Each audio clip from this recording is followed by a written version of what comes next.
Hey everyone, today I'm going to show you how to use the whiteboard in Zoom.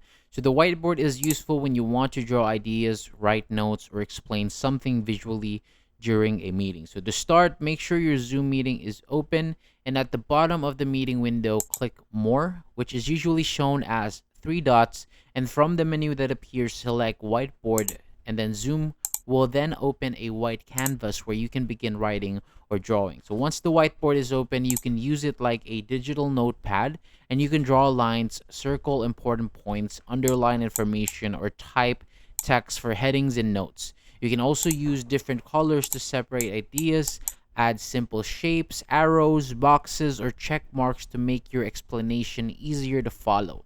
And if you make a mistake, you can undo your last action or erase anything you no longer need. So try keeping your writing clear and large enough so everyone in the meeting can easily read it, especially people using smaller screens. And as you use the whiteboard, explain what you're drawing so viewers can follow along. Depending on the settings, others may also add ideas for brainstorming or feedback. And when you're finished, simply return to your normal Zoom meeting view and then continue the discussion. So that is all for today. Thank you so much for watching. For more videos like this, hit the subscribe button below, and I'll see you on the next video.